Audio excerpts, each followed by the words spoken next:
On the northernmost tip of Long Island, where the waters of Long Island Sound meet the sky, a castle once rose directly from the shoreline.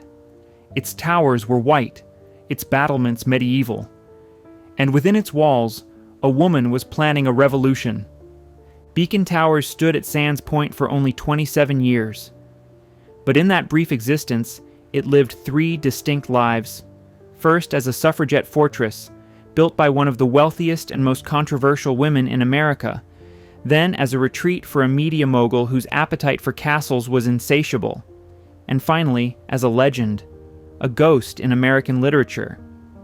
Most scholars believe this castle inspired the mansion in The Great Gatsby. F. Scott Fitzgerald lived just across the bay when he wrote his masterpiece. He could see Beacon Towers from his rented house, white and towered, shimmering at the water's edge, everything he wanted to be but was not. The castle is gone now, torn down in 1945. 6 suburban homes stand where Gothic towers once reached toward the clouds. But the literary mansion it inspired has endured for a century. This is the true story of Beacon Towers, the woman who built it, the men who owned it, and why nothing remains but a gatehouse and a novel. But before we can understand why this castle vanished, we must understand how it came to be. Chapter 1. A Gothic Fantasy Rises. The land came first. In 1917, the architectural firm of Hunt and Hunt acquired 7 acres of beachfront property at Sands Point for their client. The price was $84,000. At the time, this was considered reasonable for such a location. Sands Point occupied the northernmost tip of a peninsula called Cow Neck, jutting into Long Island Sound. Manhattan lay 25 miles to the west. The old money families of the North Shore were already building their summer palaces nearby. This particular parcel had one advantage none of them could match. The land touched the water on 3 sides, and at its edge stood the old Sands Point Lighthouse, a beacon that had guided mariners for decades. Hunt and Hunt were not ordinary architects. They were Richard Howland Hunt and Joseph Howland Hunt. Their father was Richard Morris Hunt, the man who had designed Biltmore Estate for George Vanderbilt, Marble House for Alva Vanderbilt, and the pedestal of the Statue of Liberty. Richard Morris Hunt had died in 1895, but his sons carried on the family practice. They had inherited his client list, his reputation, and his understanding of what America's wealthiest families wanted. By 1917, they had completed dozens of mansions for the Gilded Age elite. But Beacon Towers would be their final Long Island project, and their most unusual. The client wanted a castle, not a mansion in the style of a French chateau, not a palazzo inspired by Italian Renaissance masters. A castle, medieval in spirit, Gothic in detail. A fortress that would rise from the shoreline as if it had stood there for centuries. The design was to be modeled loosely on a Norman chateau associated with Joan of Arc, the warrior saint whose fiery spirit the client had long admired. The design that emerged drew from multiple traditions. Architectural historians would later describe it as a fusion of Norman French chateau and Spanish alcazar, with additional elements drawn from depictions of castles in medieval illuminated manuscripts. The dominant feature was a tower, square and massive, anchoring the composition at one corner. Secondary towers rose at intervals along the roofline. Battlements crowned every wall, balconies projected from unexpected angles, their ironwork delicate against the heavy stone forms. The overall effect was vertical, dramatic, and deliberately romantic. But the most striking element was the color. The entire structure was coated in white stucco. Against the blue of Long Island Sound, the castle appeared to glow.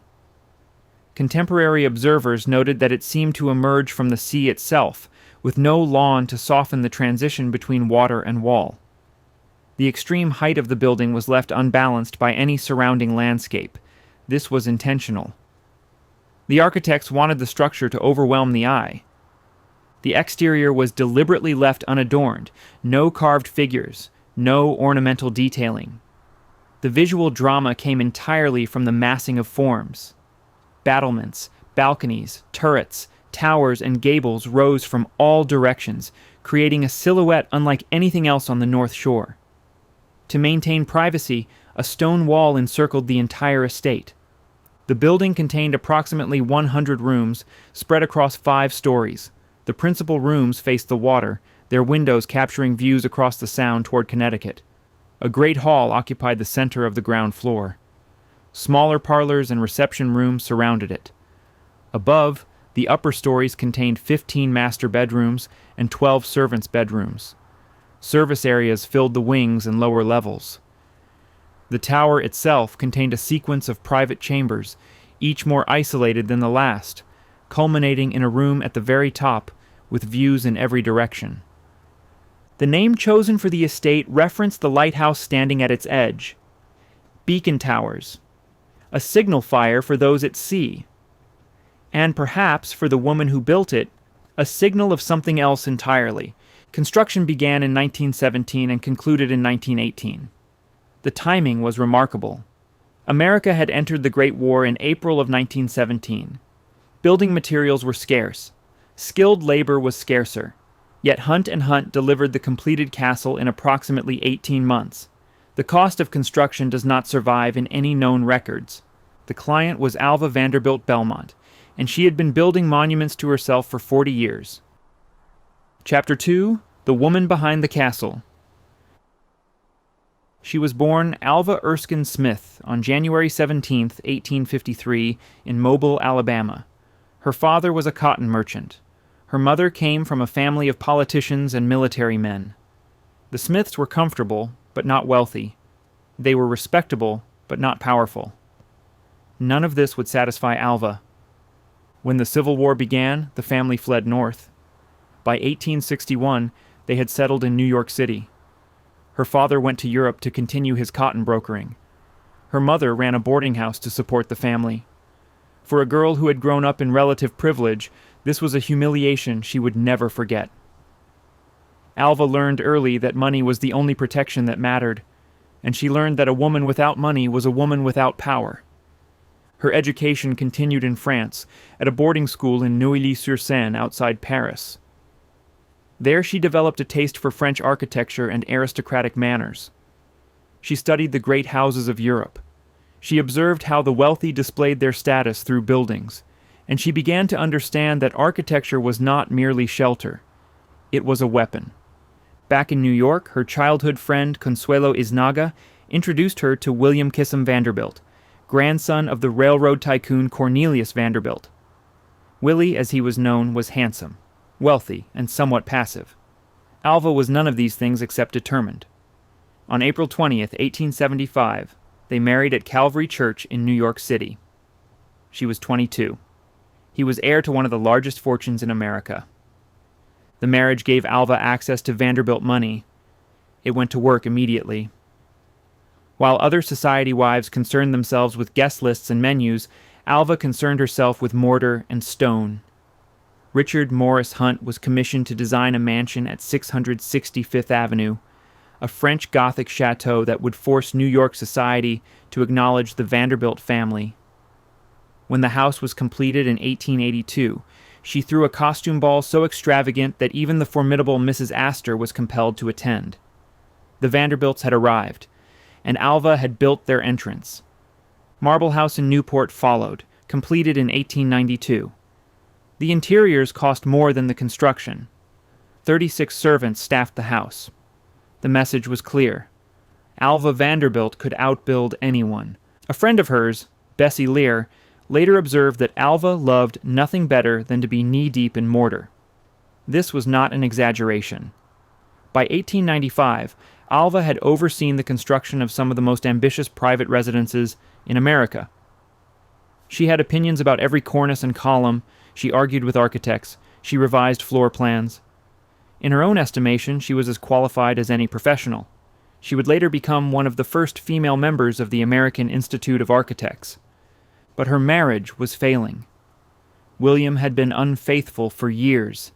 Some whispered that he had taken up with the Duchess of Manchester.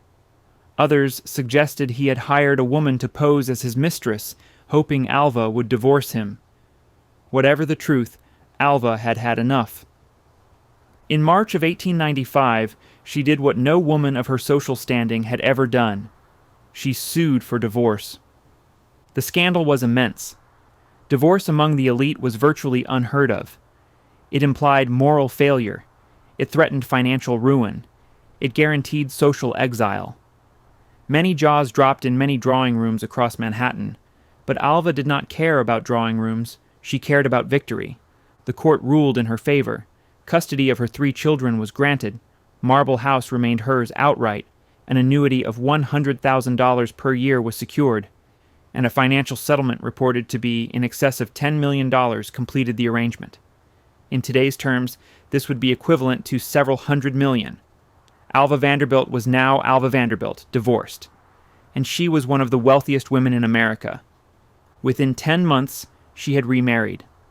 On January 11th, 1896, Oliver Hazard Perry Belmont became her second husband. Oliver was charming, wealthy, and devoted to Alva. He was also divorced, which meant no Episcopal church would perform their ceremony. The mayor of New York City officiated instead. Society gossiped. Alva ignored them. The Belmonts settled into a comfortable life. They summered at Belcourt, Oliver's Newport mansion. They built a weekend retreat called Brookholt on Long Island. Oliver took up gardening. Alva took a course in landscape architecture. For a few years, she seemed almost content. Then, in 1908, Oliver died. An appendectomy had become infected. He was only 49. Alva was 55 and widowed for the first time. But she was also free. The years of marriage had taught her something. She had seen how precarious a woman's position truly was. Even with her fortune, even with her force of personality, she had been dependent on men. The law favored husbands. Society punished wives who stepped out of line. Divorce had shown her just how unequal the system was.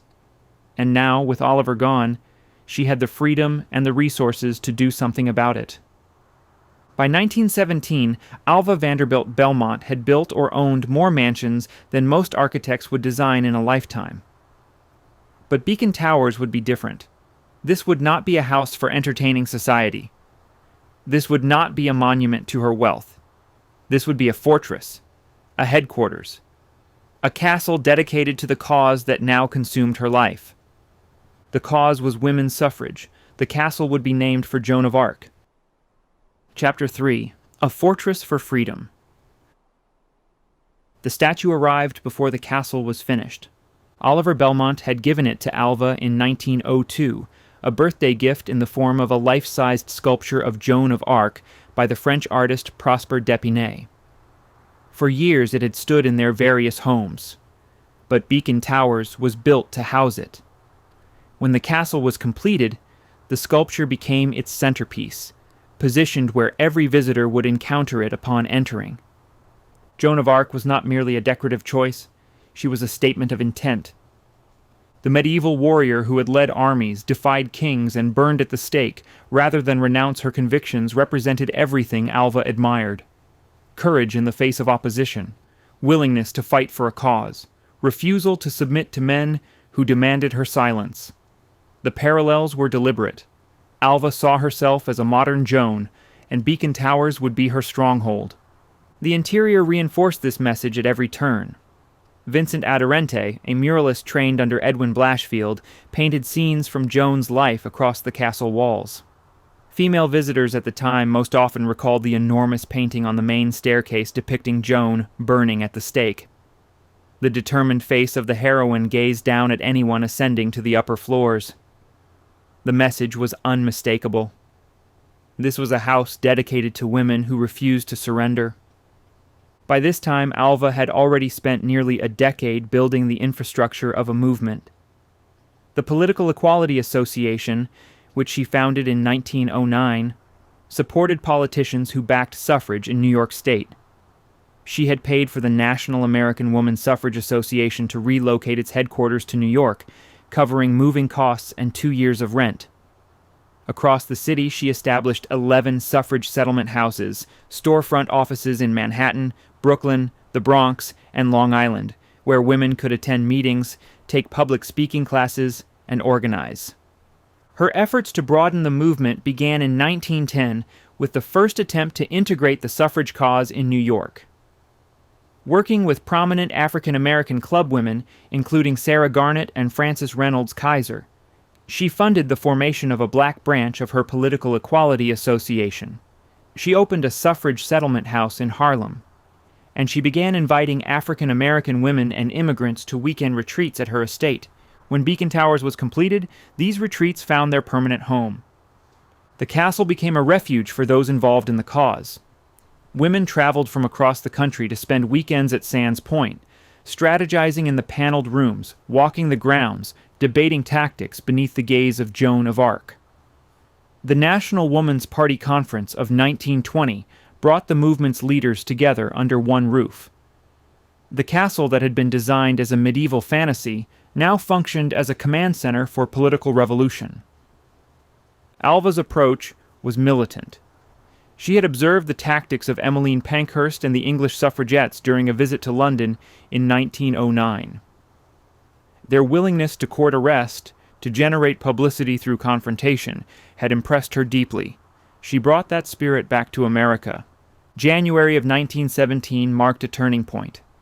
Alva organized the first picketing ever to take place at the White House. Women stood outside the gates holding banners demanding the right to vote while President Wilson came and went. When suffragists were arrested and imprisoned at Occoquan Workhouse, Alva paid their bail. When they were released after enduring what became known as the Night of Terror, she chaired a mass meeting at Washington's Belasco Theater to honor their sacrifice. Those who had been imprisoned received silver pins engraved with the words, "Jailed for Freedom." The 19th Amendment was ratified on August 18, 1920. Women had won the right to vote. For Alva, the victory was personal. She had built settlement houses and funded newspapers. She had opened her homes to the movement. She had written checks and made speeches and hosted conferences. And she had constructed a castle as a tribute to the cause. But maintaining that castle proved exhausting. Beacon Towers required a household staff that cost $25,000 per year. Seeking privacy from the tourists and curious neighbors who had gathered near the estate, Alva purchased the adjacent lighthouse property in 1924 for $100,000. It was not enough. The castle was too large, too expensive, too demanding for a woman now in her 70s. By 1925, Alva had made her decision. She closed Beacon Towers and sailed for France, where she would spend her remaining years at the Château d'Augeville, a genuine medieval castle near her daughter Consuelo. She never returned to Sands Point. On January 26, 1933, Alva Vanderbilt Belmont died in Paris at the age of 80. Her funeral was held at St. Thomas Episcopal Church in New York. In accordance with her wishes, the pallbearers were all women. The Joan of Arc statue was donated by Consuelo to the National Woman's Party. It remains on display today at the Belmont Paul Women's Equality National Monument in Washington, the headquarters Alva had purchased for the movement in 1929. The castle that once housed it is gone, but the cause it represented endures. Chapter 4. The Writer Next Door. In the fall of 1922, a young novelist arrived on Long Island with his wife, their infant daughter, and a rented Rolls-Royce. His name was F. Scott Fitzgerald. He was 26 years old. His first novel had made him famous. His second had made him solvent. And now he wanted to live among the rich. The house he found was at 6 Gateway Drive in Great Neck, a Mediterranean-style residence of about 5,000 square feet, built just 4 years earlier. The rent was $300 per month. Fitzgerald could afford it. Barely. The Rolls-Royce was an indulgence, a theatrical gesture meant to suggest he belonged in this world of excess. He did not. But he understood it better than anyone who did. Great Neck in the early 1920s was a magnet for artists, actors, and socialites. New money rubbed shoulders with established wealth. Broadway stars built homes alongside businessmen who had made fortunes in ways that did not bear close scrutiny. The parties were legendary. At a house on East Shore Road, the journalist Herbert Bayard Swope hosted gatherings so raucous that his neighbor Ring Lardner would check into a Manhattan hotel just to escape the noise. Swope's wife later described their home as an absolutely seething bordello of interesting people. Fitzgerald attended these parties. He drank too much. He argued with strangers. He watched everything. By day, he worked in a room above the garage at Gateway Drive. The space was modest, suitable for a man who was renting proximity to wealth rather than possessing it. There, looking out at the manicured lawns of his neighbors, Fitzgerald began writing The Great Gatsby. He would complete the first 3 chapters before leaving Long Island. The geography of the novel took shape directly from what he observed. Great Neck, where Fitzgerald lived, became West Egg in the book. This was the territory of new money, of parvenus and arrivistas who threw lavish parties to compensate for their uncertain social standing. Across Manhasset Bay lay Sands Point, which became East Egg. This was old money, Protestant, reserved, secure in its position and contemptuous of those who were not. The contrast defined the novel's central tension. Jay Gatsby, the mysterious millionaire, lived in West Egg. His enormous mansion faced the water, gazing across at the established families who would never truly accept him. On the opposite shore, Daisy and Tom Buchanan inhabited a world Gatsby could see but never enter. Fitzgerald described Gatsby's mansion in precise terms. A factual imitation of some Hotel de Ville in Normandy, he wrote, with a tower on one side, spanking new under a thin beard of raw ivy, and a marble swimming pool and more than 40 acres of land. Literary scholars have debated for decades which real estate inspired this description. Several Gold Coast mansions have been nominated. Oheka Castle, built by Otto Kahn, had the scale and the towers. The parties at Land's End matched the atmosphere. But one estate matched the description more closely than any other. Beacon Towers. Alva Belmont's creation stood at the far end of Sands Point, its pale towers visible from across the water. The French Gothic design echoed the Hotel de Ville reference. The dominant tower anchored the composition exactly as Fitzgerald described. The structure was spanking new, finished just 4 years before Fitzgerald arrived. And like Gatsby's mansion, it stood at the edge of the bay, a declaration of ambition that no amount of money could fully satisfy. Fitzgerald almost certainly saw Beacon Towers during his time on Long Island. Whether he ever entered it remains unknown. No documentation survives of a personal visit. But he did not need to walk through its halls to understand what it represented. The building was visible from the shore, it dominated the skyline, and it embodied precisely the tension he was trying to capture. New money constructing palaces to impress old money. The desperate desire to belong. The futility of the attempt. There is another parallel worth noting. Fitzgerald's house at Gateway Drive was modest compared to the estates surrounding it. His fictional narrator, Nick Carraway, lives in a similar situation. "My house was an eyesore," Nick explains, "but it was a small eyesore." Squeezed between the enormous mansions of his wealthy neighbors, Nick observes the world of Gatsby from the outside, present but not participating, witnessing but not belonging. Fitzgerald was Nick Carraway. He attended the parties of the rich but could not afford to throw them. He watched the spectacle of wealth while struggling to pay his own bills. The view from Gateway Drive, looking out at estates he could not own, shaped every page of the novel he was writing. The Fitzgeralds left Long Island in the spring of 1924, sailing for the Riviera where the cost of living was lower and the distractions fewer. Scott finished The Great Gatsby there, drawing on memories of Long Island that remained vivid even from across the Atlantic. The novel was published in April of 1925 to respectful reviews but disappointing sales. Fitzgerald would never again achieve the success of his early career. He died in Hollywood in 1940, largely forgotten, believing himself a failure. The book outlived him, and the building that may have inspired its most famous image was demolished just 5 years after his death. But Beacon Towers had already changed hands twice by then. The woman who built it had departed for Europe, leaving it behind. And the man who bought it from her was about to transform it into something even more extravagant. Chapter 5. The Media Mogul Arrives.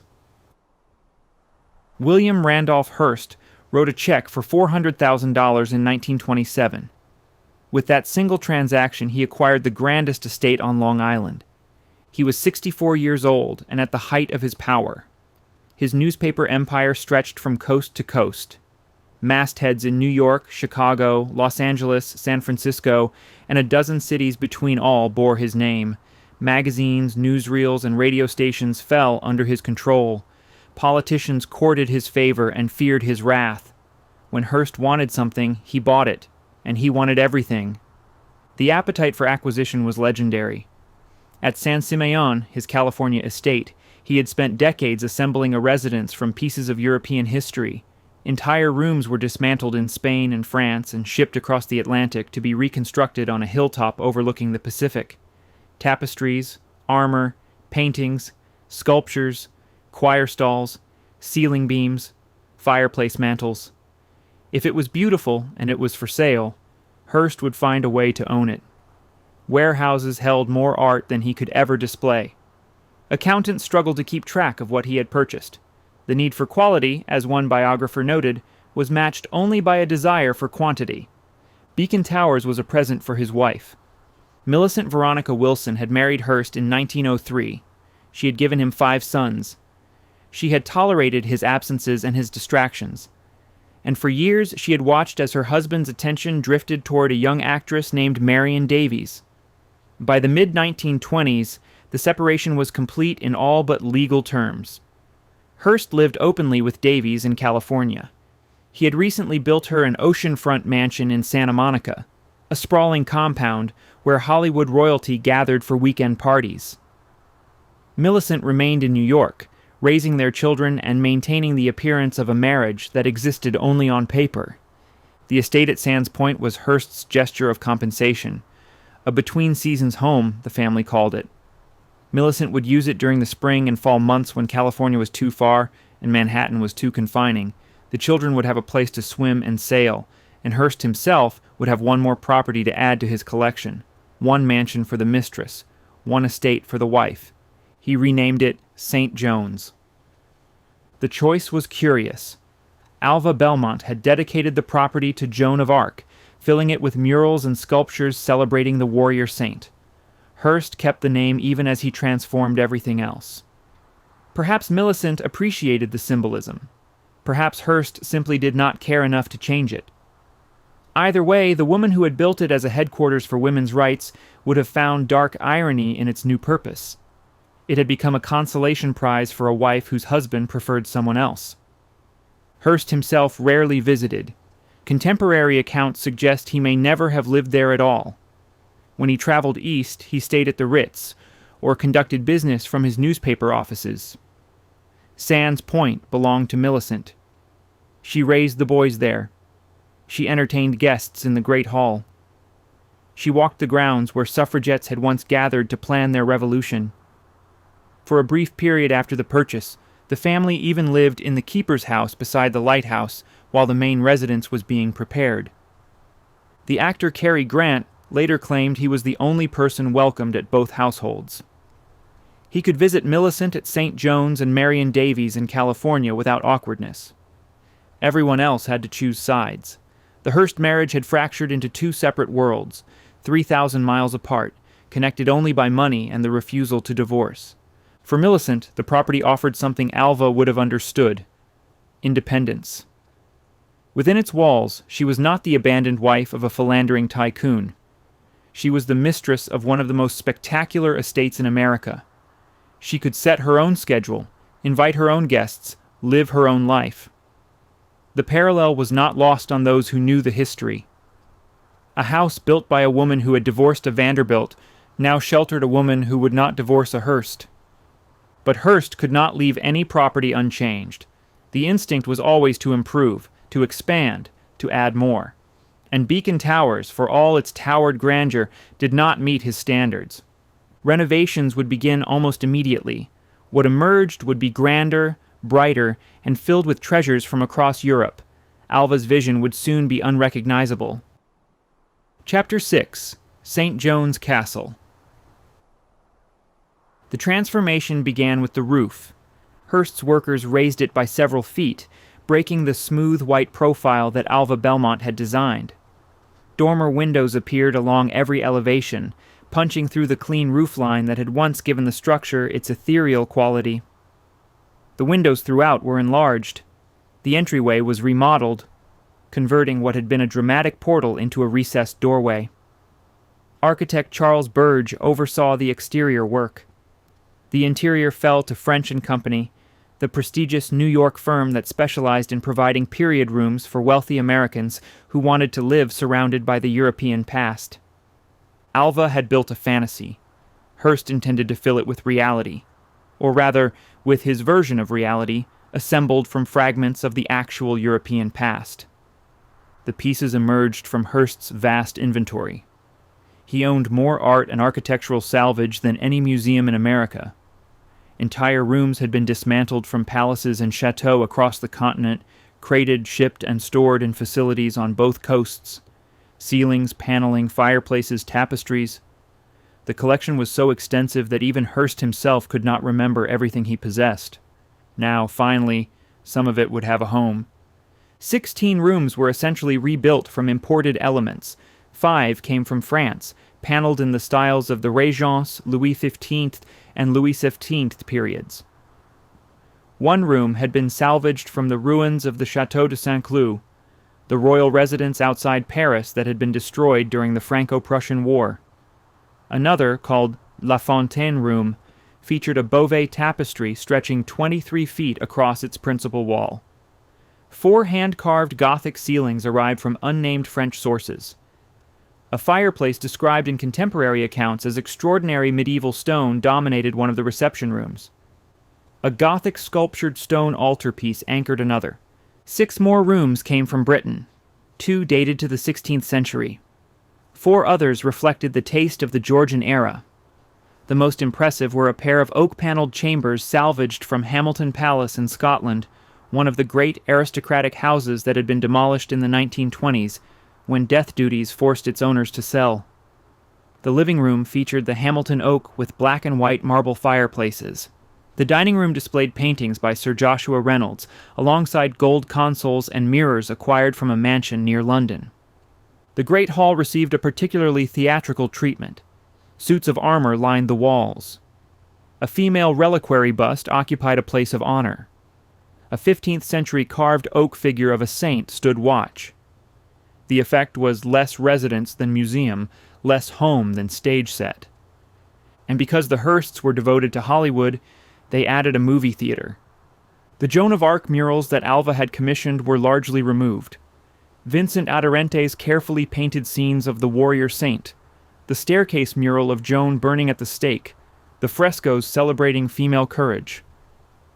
All but one disappeared during the renovation. What replaced them was grander, older, more expensive, but it carried none of the personal meaning that Alva had embedded in every brushstroke. Hearst kept the name. St. John's, he called it. Whether this was homage to Alva's original vision or simply indifference to branding, no one recorded. The saint remained in title even as her image vanished from the walls. The work took years. Hearst's attention wandered between his many properties. San Simeon in California consumed most of his energy and much of his fortune. The beach house for Marion Davies required constant attention. Wintoon, his retreat in Northern California, demanded its share of imported treasures. St. John's was merely one project among many, albeit the one closest to Manhattan and the one that housed his legal family. By 1933, the renovations were complete. The structure that emerged bore little resemblance to what Hunt and Hunt had designed 15 years earlier. The clean white walls now bristled with dormers. The mysterious quality of the original, its sense of floating impossibly above the shoreline, had been domesticated into something more conventionally palatial. Inside, the rooms dripped with authenticity from another continent, each one a fragment of aristocratic history transplanted to Long Island soil. Millicent Hearst had her between-seasons home. Her husband had another showcase for his collection. And the building that had once been a symbol of women's emancipation now stood as a testament to one man's relentless need to acquire. It was time for a party. Chapter 7. The Last Great Party. 2,000 guests filled the stone courtyard on a summer evening in 1933. Invitations had gone out weeks earlier, summoning the famous and the fortunate to St. John's for a dinner dance unlike anything Long Island had seen. Millicent Hearst was the official hostess. Her husband's publishing empire provided the guest list, and the renovated property, finally complete after 6 years of work, would serve as the stage for what would become the most extravagant gathering in the estate's brief history. They arrived by automobile, by hired car, by chauffeured limousine. Vehicles crowded the long driveway, bearing license plates from Manhattan, from Connecticut, from as far away as Washington. Uniformed attendants directed traffic while visitors made their way through the gatehouse and into the transformed grounds. The walls that Alva Belmont had built for privacy now enclosed a scene of theatrical splendor. Everything had been prepared for the occasion. Tables draped in white linen stretched across the flagstones. Candles flickered in silver holders. An orchestra occupied one corner, filling the enclosed space with music that echoed off the ancient stonework. Above it all, the towers of St. John's rose against the darkening sky, their windows glowing with electric light. The guest list read like a directory of American celebrity. Ethel Barrymore was there, the grande dame of the theatrical Barrymore dynasty, her face familiar to anyone who had attended the legitimate theater in the previous 4 decades. Winston Churchill attended as well, the British statesman who had befriended Hearst during visits to California, and who moved comfortably among the American plutocracy, even as his own political fortunes remained uncertain. Hollywood sent its representatives. The publishing world sent its editors. Society matrons mingled with industrialists, actresses with ambassadors.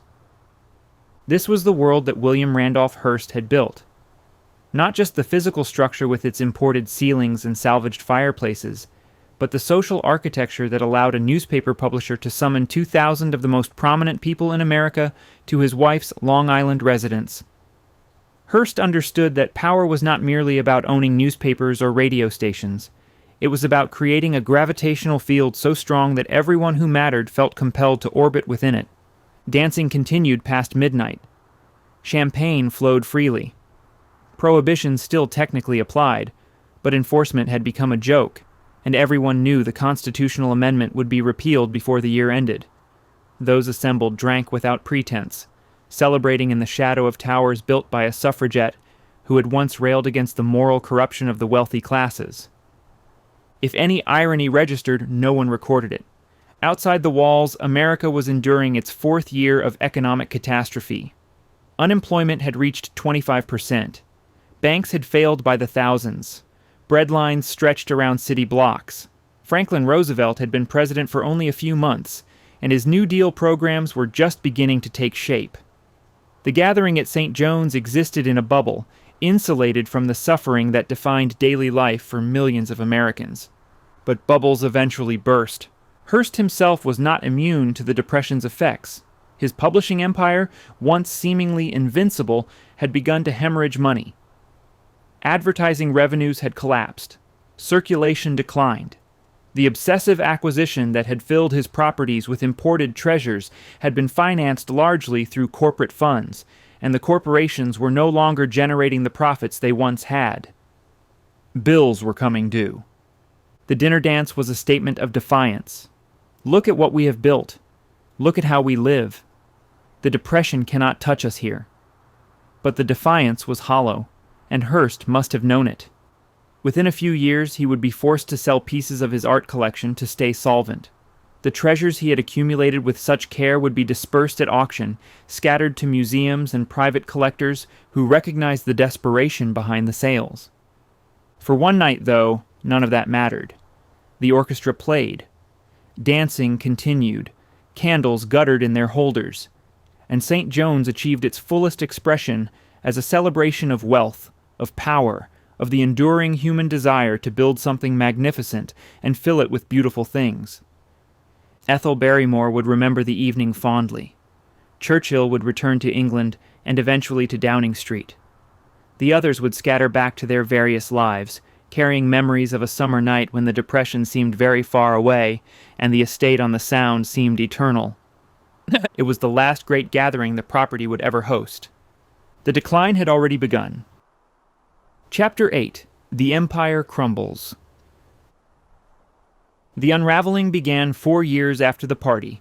In 1937, the two corporations that controlled William Randolph Hearst's media empire found themselves $126 million in debt. The newspapers that had once seemed invincible were bleeding red ink. Advertising revenues had collapsed during the Depression and never recovered. Circulation had declined as readers abandoned a publisher whose conservative politics no longer matched their own. The bills that had accumulated during decades of reckless spending now demanded payment, and there was no money left to pay them. A court-mandated reorganization followed. Hearst, who had spent 50 years building the largest media operation in America, was reduced to the status of an employee. An outside manager now controlled his finances. His salary was slashed to $500,000 per year. His annual dividend of $700,000 was eliminated entirely. The man who had once written checks for entire castles now required permission to spend his own money. The art sales began almost immediately. Appraisers went through the warehouses, cataloging tapestries, paintings, furniture, silver, pottery, jewelry, and architectural fragments. Items by the thousands were gathered from a 5-story warehouse in New York, from storage facilities near San Simeon, from properties scattered across the country. The collection that Hearst had spent a lifetime assembling would now be dispersed to pay his creditors. The first major auctions took place in 1938. John D. Rockefeller Jr. purchased $100,000 worth of antique silver for his new museum at Colonial Williamsburg. Other buyers recognized the opportunity. A man who had paid top prices during the boom years was now selling at depression rates. The market had not recovered, and Hearst absorbed losses of hundreds of thousands of dollars on pieces he had once coveted. St. John's did not escape the liquidation. Items that Millicent Hearst had lived with for a decade were removed from the walls, crated, and shipped to auction houses. The oak paneling from Hamilton Palace, the Beauvais tapestries, the paintings by Sir Joshua Reynolds, the treasures that had transformed Alva Belmont's headquarters into a showcase of European aristocratic taste were now scattered to museums and private collectors across the country. Room by room, the carefully assembled interiors were dismantled. By 1941, 20,000 items from various Hearst properties had been put up for sale. That same year, a young director named Orson Welles released a film called Citizen Kane. The story of a newspaper magnate who builds a vast estate filled with art, only to die alone surrounded by possessions that brought him no happiness, was clearly based on Hearst. The publisher used what remained of his influence to suppress the film, banning mentions from his publications and pressuring theaters to cancel screenings, but the damage was done. His humiliation was now entertainment. The following year, Hearst surrendered St. John's to the bank. The official reason was tax purposes, but the reality was simpler. He could no longer afford to maintain a property he rarely visited for a wife he had effectively abandoned decades earlier. Millicent, now 60 years old, had watched her seasonal retreat stripped of its finest possessions. The boys were grown. The marriage existed only on paper. There was no reason to keep the estate. She moved to Southampton, to another large property where she would live out her remaining years. The place at Sands Point, the consolation prize that had never quite consoled, passed into the hands of creditors who had no use for it. The bank tried to find a buyer. The Depression had ended, but the war had begun, and no one wanted a 100-room Gothic fantasy on the tip of Long Island. The property sat empty, its imported ceilings and salvaged fireplaces gathering dust, its stone walls enclosing nothing but silence. Hearst himself would survive another 9 years, dying in Beverly Hills in 1951 at the age of 88. Marion Davies was at his side. Millicent was not. The corporation he had built continued under new management, eventually recovering its profitability and expanding into television.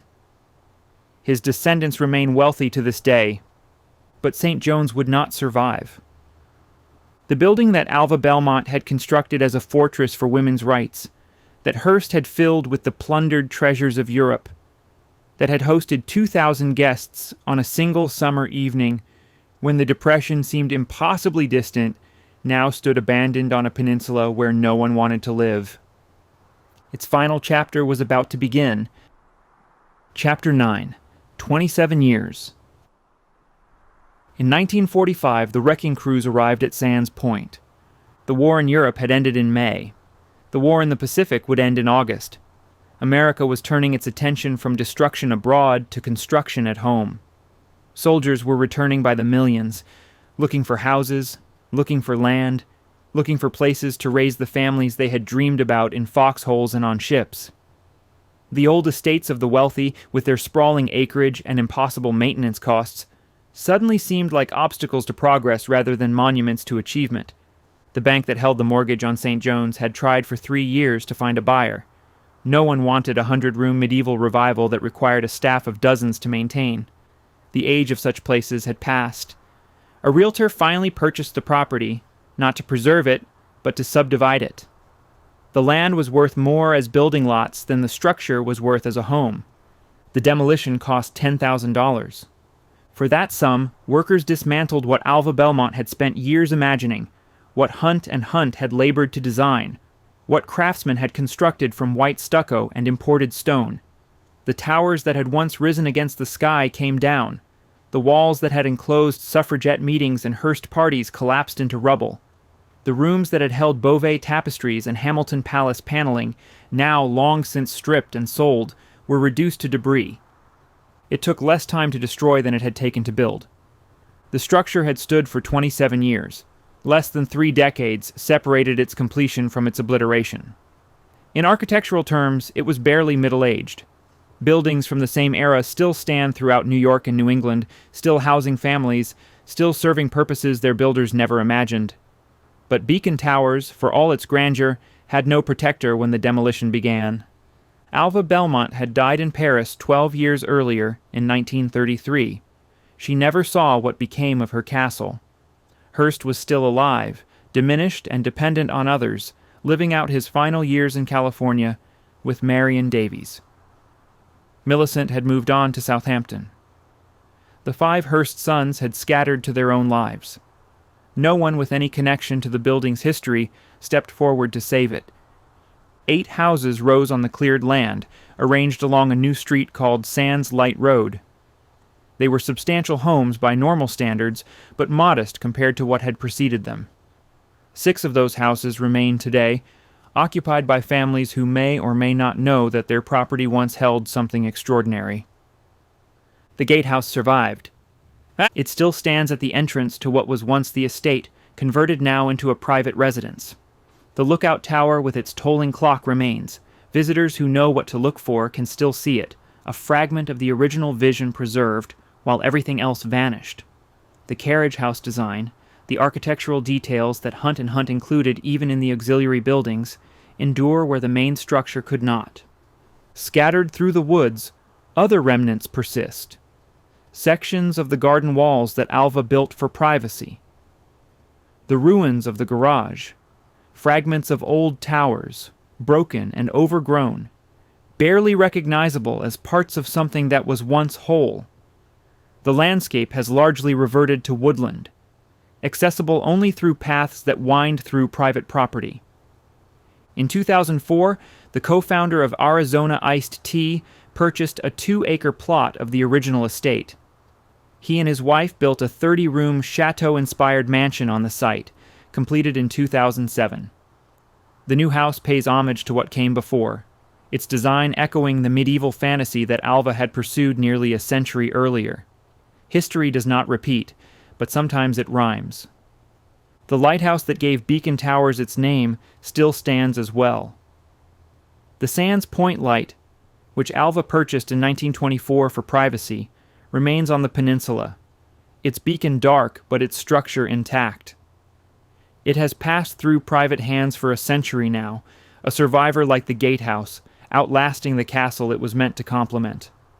27 years. That was the full lifespan of Beacon Towers, from the laying of the first foundation stone in 1917 to the final blow of the demolition in 1945. A woman built it to make a statement about what women could achieve. A man bought it to appease a wife he had abandoned.